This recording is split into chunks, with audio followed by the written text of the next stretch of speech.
everyone. We're back again for another episode of Fireside Chat, Black Mom Society, hashtag Black Moms Can. I am Makeda Greene. I am your CEO founder, and we're here with Keisha Kiki Marvin, and I'm so happy to have her on because she was with us before for our other town hall when we were doing a lot with the elections, and she's back again in a different capacity. Yes, yes. Good In her element. afternoon. Yes, yes. Hi, Dr. Green. Thank you for having me back again. I'm super excited. Yes. I'm so happy you're here. Thank you. I'm going to give her the floor to introduce herself for a little Mm. bit. Tell the people why she is the Keisha Marvin. Oh, you're too kind. You're too kind. Thank you, Dr. Green. Good, as I said, good afternoon, everybody. Keisha Marvin. I am an educator, first a mom, a mother of two, one daughter, beautiful daughter, and who is now 28, and my son is 23. So just really put that first and foremost as a mom, as an educator, as a part of a collective community where we support one another, and I'm utilizing my experience as an educator to lead spaces, to connect with other mothers, other women, other leaders, making sure that we're fixing each other's crowns. Yes.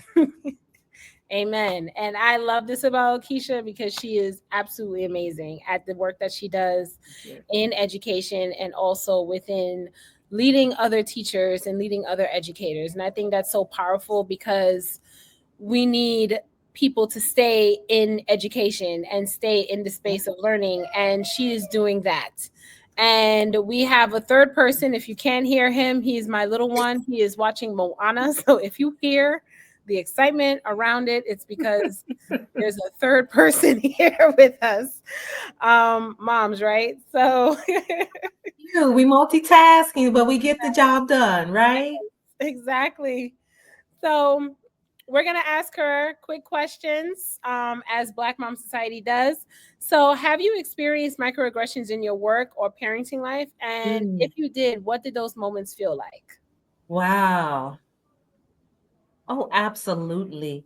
I tell you, 23 years coming up on my role as an educator has gone from being in the classroom as a teacher and moving into district-wide professional learning where we're leading for impact around anti-racist, anti-bias behaviors and just being an interrupter. So given that, leading in those spaces, absolutely I've experienced microaggressions in the classroom from parents who don't look like me, commenting on my mannerisms and the way that we as Black people are animated and responding. I like to call it passionate. I lead with compassion and passion, and sometimes that can be translated as anger, aggression.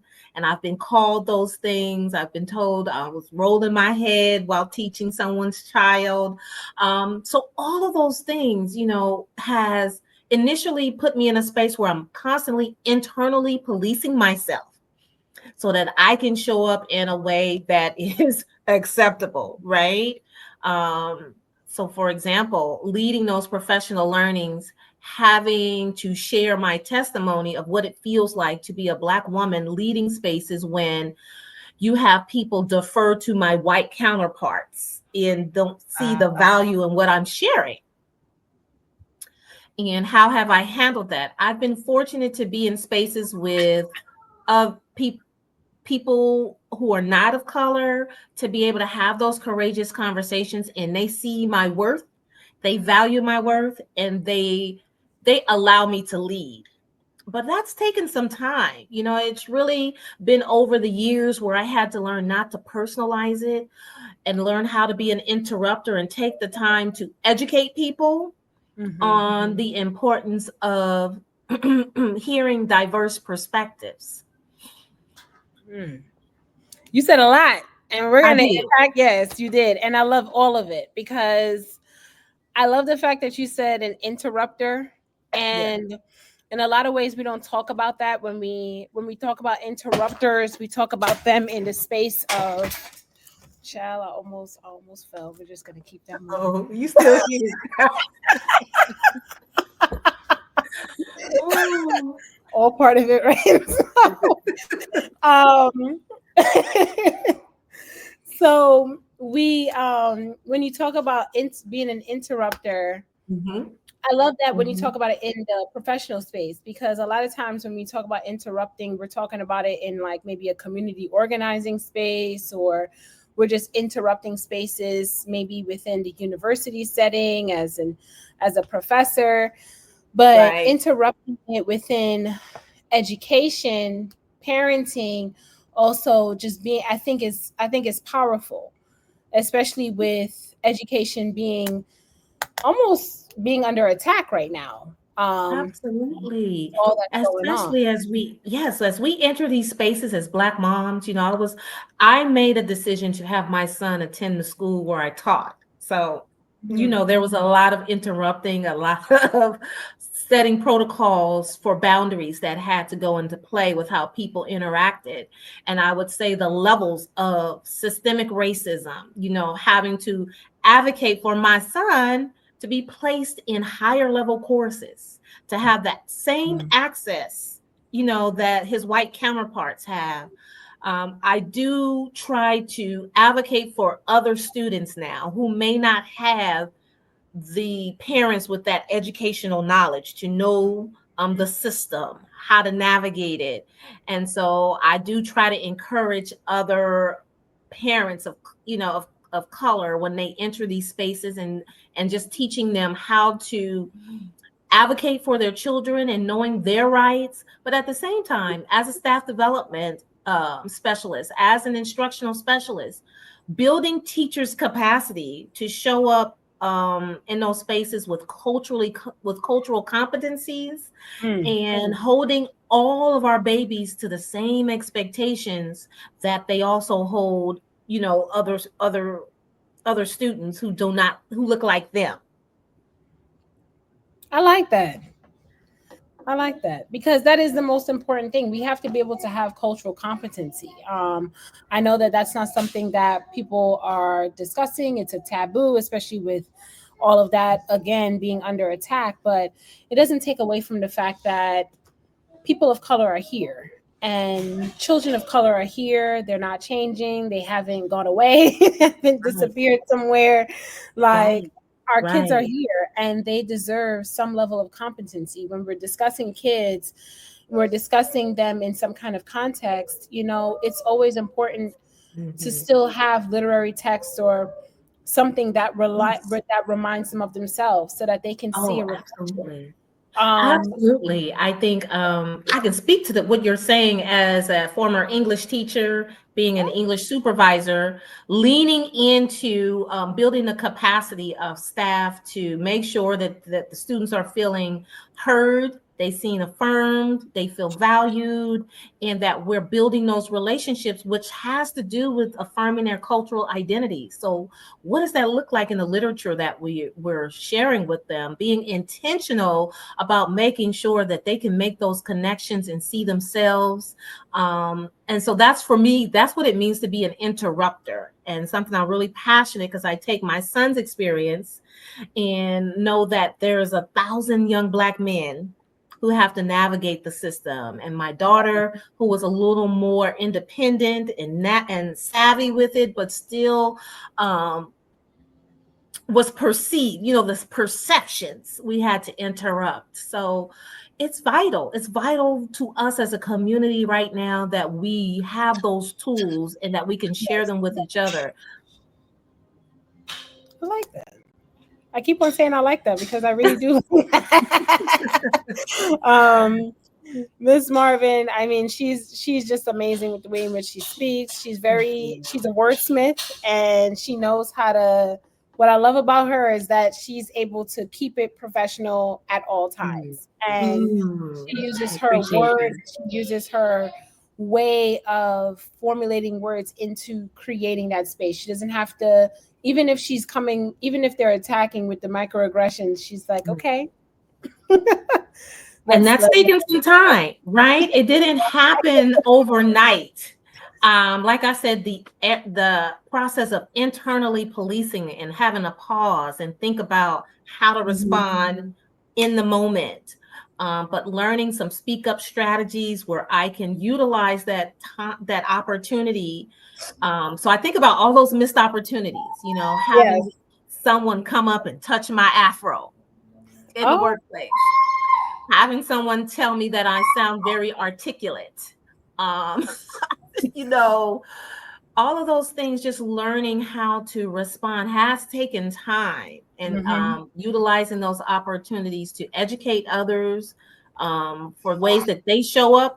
May not even be aware of the Yes. impact that they're Yes. having. And I like that. What are speak up strategies? What are those? Yes.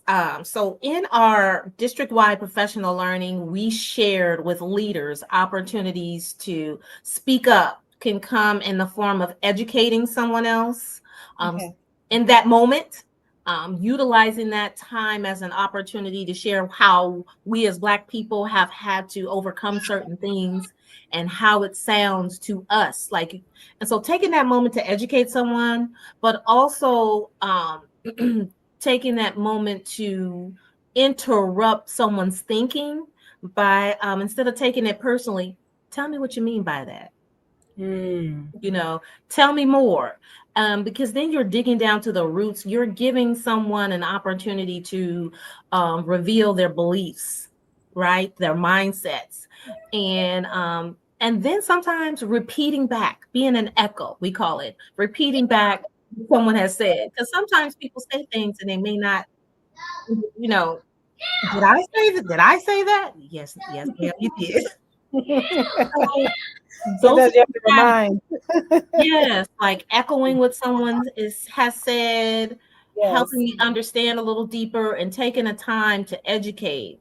And so those have been tools that have worked well for me, and we utilize in our evidence of equity trainings.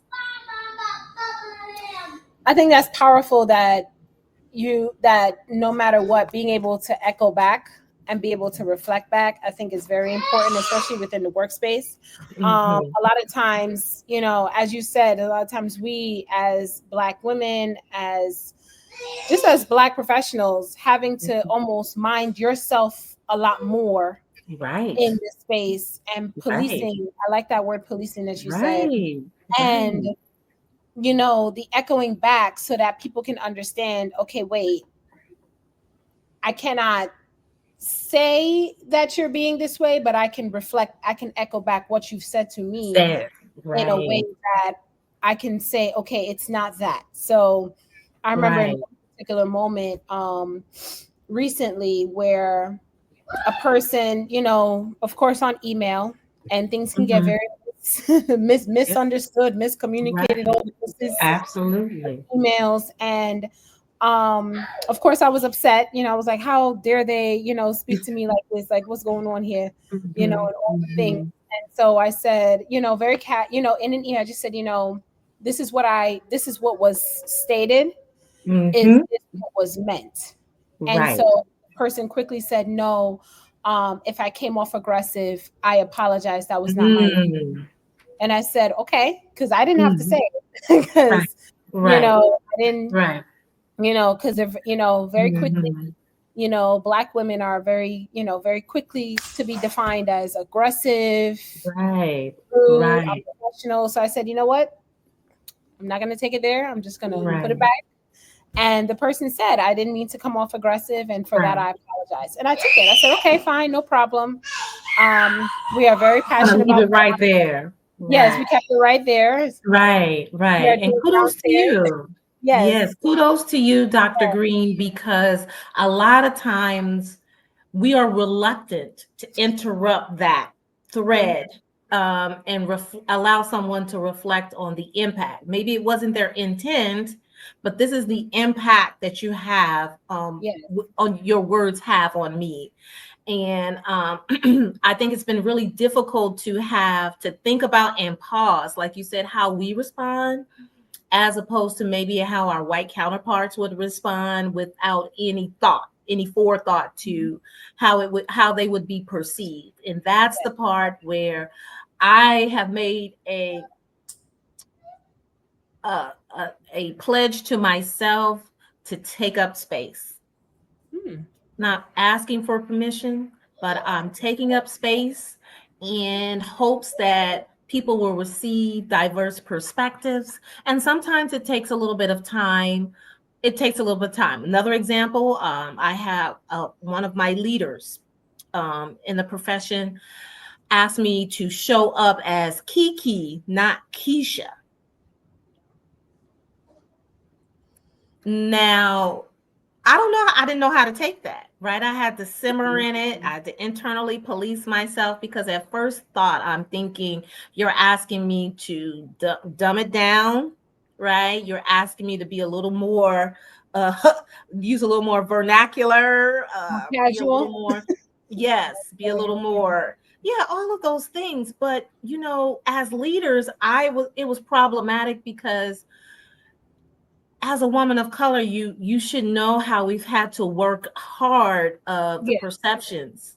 So to tell me that I'm too articulate and that I need to be Kiki and the Mhm. perception of that nickname, right? So I've had Yeah. to work hard to overcome it where I'm just now in the last year or two being okay with people outside of my family calling me Kiki because that name is in a lot of rap songs. Well, yeah, one in particular I can think of. Name Kiki, starts with a Keisha. D. Yes. Yes, and I mean that shouldn't even be in the workspaces, and I mean that can, and we know that microaggressions can have an impact, not just Mhm. on our own emotional well-being, but also Mhm. our psychological well-being, our Right. psychological safety, being able to just feel comfortable in general. I Right. mean, Right. when you're coming in, I've had a couple years ago, I had well, she was someone that worked in the space that I did, and Mhm. I didn't know her, so I don't want to say she's a colleague, but I remember every morning, I say good morning, how are you, and she's like, oh, don't talk to me, and I'm like, okay, wait, hold on, hold on. But then after a moment, after a couple weeks, I'm like, okay, like, are you okay? Like, is everything okay? Right. I mean, I understand protecting your peace in the morning. Like I do Mm. it. I protect my peace in the Right. morning. It's very Right. vital. Right. Especially Right. as a psychologist, like you just need a moment Mm. before you start hearing all the Absolutely. things. And so Absolutely. she told me that the reason why she was like that was because um of just so much that she's over the years, and just that was just her defense, and Mm. not being seen, not being heard, just being Right. invisible. People just see her Right. as receptionist, and Wow. that was all she Mhm. was. And she was just, as soon as she walks in the building, she's getting screamed at by parents, by Right. whomever. And Right. so just not wanting to, she was like, that was just her defense mechanism. And so I said, Mm. okay. I said, well, I can't change that because I just got here. But Right. Right. I truly genuinely say good morning. And if you need anything, let me Regardless. know. Yes. Yes. That's so powerful. That's so powerful that you were able to connect with her and get to the why, get to the root of why. And I feel like people show up as Black women in these leadership, roles or in workspaces. We don't know what the morning has been like as a Black mom, Right. right? We don't know what they've had to overcome in the week to get to the end of the week. Yes. When Yes. there's more month than money, as they say, a lot of things that we shoulder as Black women. And I think it's important for us to protect our peace. Um, I have tried to do that in a way that doesn't take me out of character. I think that's one good thing is try to still show up as my authentic self. And it's hard when spirits are not aligned, Mhm. beliefs are not aligned, just the genuine compassion and kindness, unconditional regard of, hey, good morning, is not reciprocated, that does make it hard to still show up as my authentic self. Yes, especially when you know, we spend so much time at work. You know, I calculated how many I think a couple months ago I calculated how much time I really spend Mm, at mm, home. Actually, no, it was a couple months, it was last year. And I was like, we spend almost a while, because by the time we wake up, you're by the time you get in the car, depending on where you live, right. you're in the car by about 6:37. Mm-hmm. And then you're not getting home until about 6:37. That's a good 12 hours you're not at your house. Absolutely. And then Absolutely. by the time you get home, it's just to deal with the kids for a little bit, homework, bedtime routine, try to, sit down for your with yourself for like maybe 30 seconds, and then Right. it's off to bed. So by the time you wake Right. up again, it's time to go to bed, or wake up all over again for Yes. work. And so we don't Yes. even get any time until the weekend. And then that's for Right. like errands. Yes, and you know what, Dr. Green, don't mean to interrupt you, but sometimes that's too late. Yeah. You know, sometimes we have to build rituals, build in um, spaces within our day to affirm ourselves, to Hmm. protect our own peace. And I think one of the things I like to do is using that morning drive and that Yeah. afternoon drive do some prayer, do some meditation to center myself and ground myself for what I'm getting ready to encounter. And Hmm. then, not skipping breakfast, lunch, all of the things that we tend to put on the back burner to support others in our workspaces. Hmm.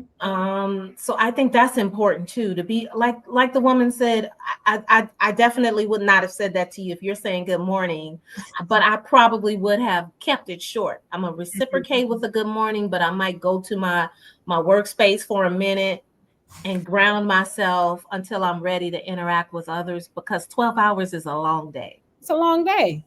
And it's a very long day. And you're absolutely right. I mean, even in very much earlier in my career, I used to when I used to work in a more busier area, I would put my stuff down and take a walk around the area. Mm, mm-hmm, Just take mm-hmm. a walk, Yes, because there was yes, no way I was gonna deal with anything right, before a certain time. So I just took my lunch break at 8:30 in the morning, and I yeah, was I was fine, right, because I knew I was eating my lunch while working anyway. So what type of right. lunch break is that? So I might as well just take the actual 30 minutes that I had, look Mm-hmm, outside for a few mm-hmm. moments, come back in, and I was good to go.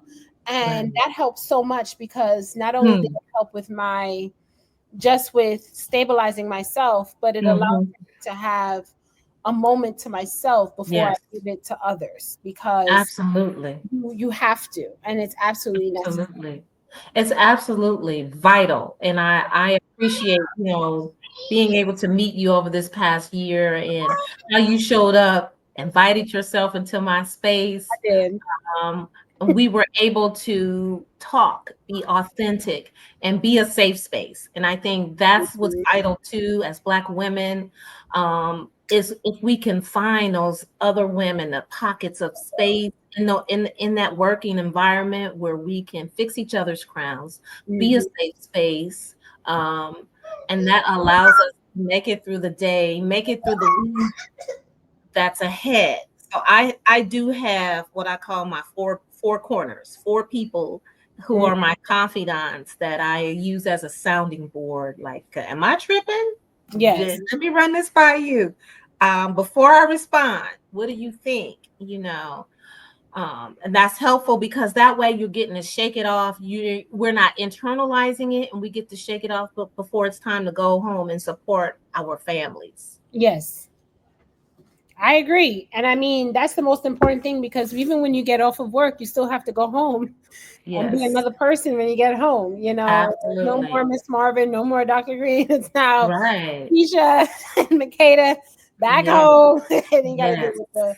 deal with the partner, deal with the husband, deal with the Mhm. kids, deal with everybody, whoever's calling your phone, whatever it may be. Like now you're back into this mode. And so you're never really off, right? Like there's no off Right. time, especially Right. with being a mom. That was one of the few things I got a lot of advice on things, but the one advice I didn't get Mhm. was that there's roles here, and the roles never go away. They never switch off. They never switch off, right? Like they never switch off because well, before, a couple years ago, I could, walk around. Right. I remember when I Right. used to live in California, I used to, walk on Polk Street, Yes. I'm from um, Cali. Yes. Yes. Yes. like go off, take the trolley to the wharf, sit there for Yes. a moment, take some Yes. pictures, Absolutely. then come Absolutely. home, go to Soul Cycle, then come home.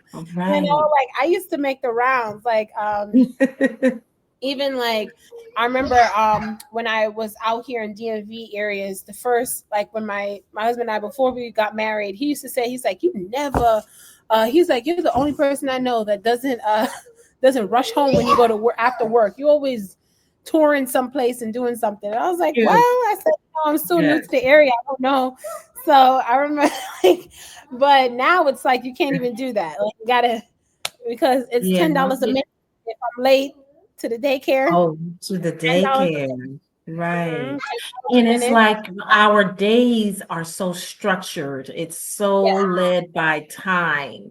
Time is not our friend. And so I'm trying to redefine my relationship with time. Like on the Mhm. weekends, having a lot of unstructured time helps me to get prepared for that Monday alarm when I have to Yeah. be on.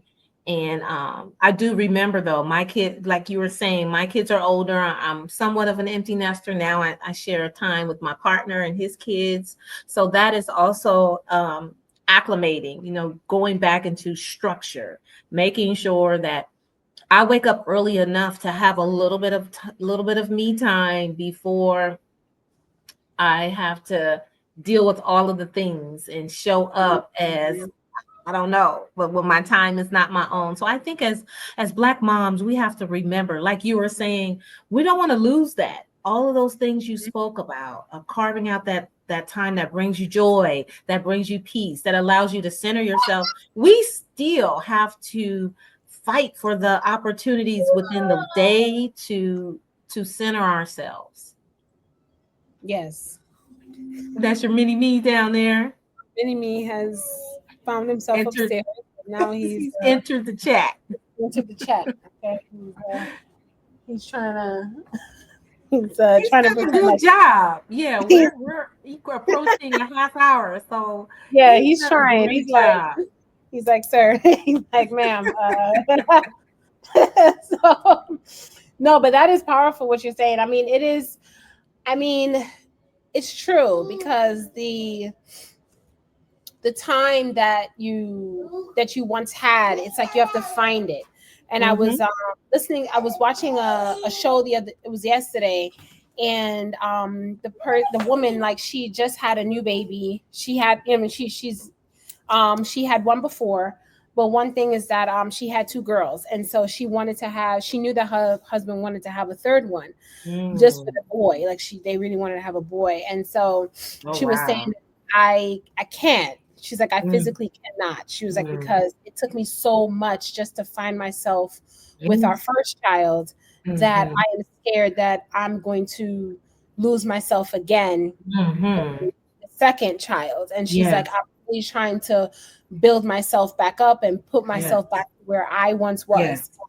Her husband was saying, well, I retired you out, so this is all that you do. And she was like, no, like, I am still me. Like, I am still Right. who I am. Like, I still have my career and she's like, you didn't retire me out. She's like, I just want to live, do me and live my life. And so I actually, like, Mm, I felt what she was saying, because mm, why it takes, it's not easy. mm. It's It's not. not. It's And not easy. yeah, and that Mm, was the reason why I founded Black Mom Society, because I just mhm. wanted to. It was like, we need a space. We need a true, authentic Yes. space for us to know, to be able to Absolutely. have that, because as Black Yes. professionals, it's not, we don't, these are the things that we don't talk about. These are the things that we don't, Right. that are just Right. so hidden because you don't have that opportunity. There's And meetings, this, there's yes. that, like you don't Yes, have it. and even in the example that you just shared with your friend about setting those boundaries, having the self-love and the self-worth to say, I can't. I don't Mhm. have the capacity to give more, and I Right. need to save some for myself because it's hard to recover. It's hard to find yourself. I know for me as a young mom, I had my daughter when I was my mid 20s, 25, 26. So I was still young. I was fortunate to stay at home, but I had just graduated from college. I was still finding myself.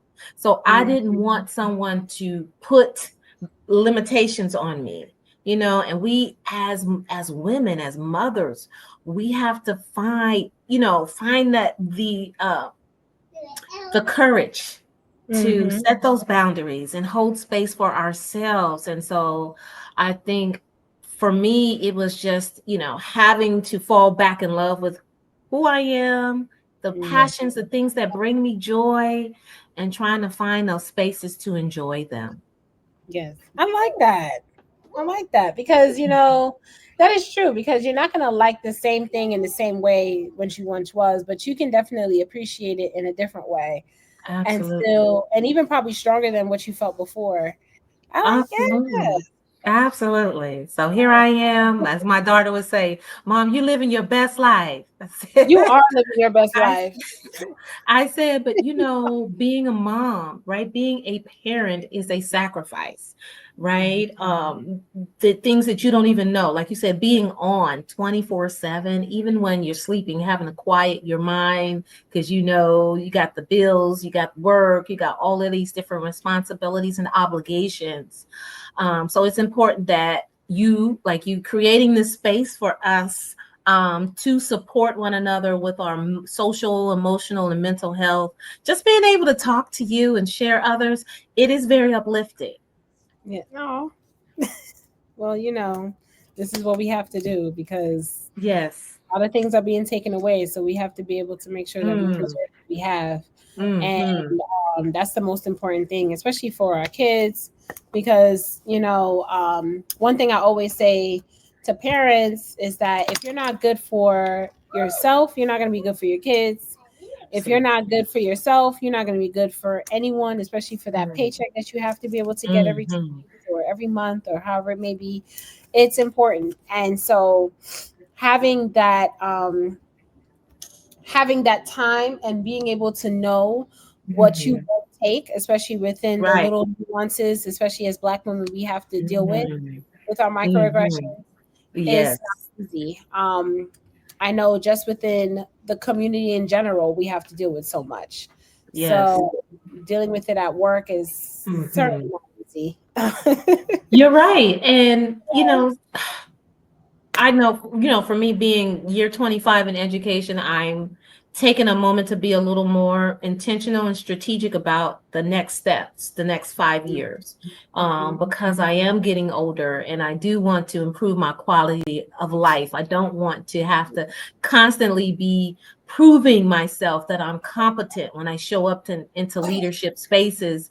And that takes a lot of work. So I'm trying to be careful about the spaces and making sure that they are cultivating the conditions for Yeah, us as Black women to thrive, not just survive, but that we can thrive in both our professional and our personal environments.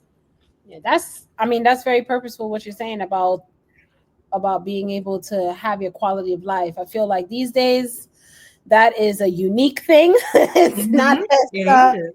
I It feel like is. we've taken it for granted for a while because quality of life is not where it is anymore. Right, right, Or it's right. just, oh, like I just don't think, I don't It's know, but shifting.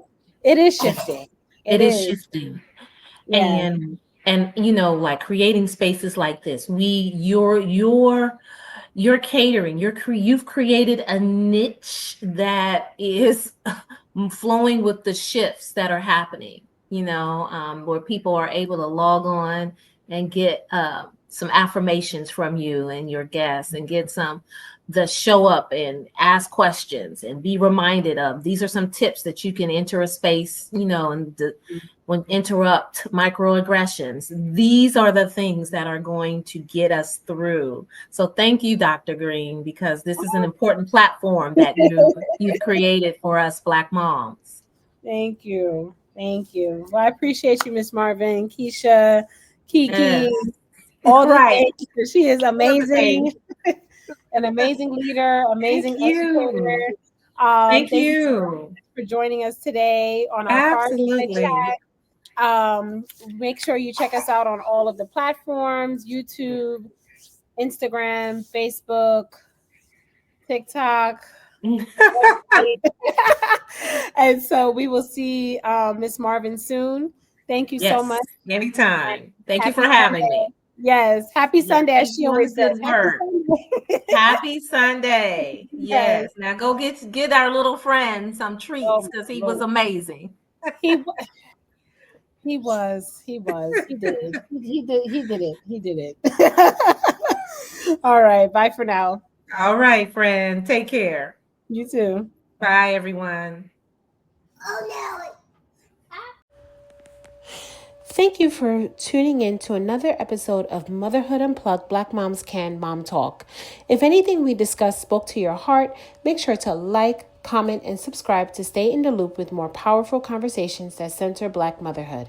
If you are looking for coaching support around parenting, transition, stress management, or executive functioning, visit blackmomsociety.com to learn more and book a free discovery call. And don't forget to follow up on Instagram, Facebook, and TikTok at Black Mom Society for real mom moments, practical tools, and upcoming events and town halls and podcasts. Tap the notification bell so you never miss an episode. Take care of yourself, mama. You matter.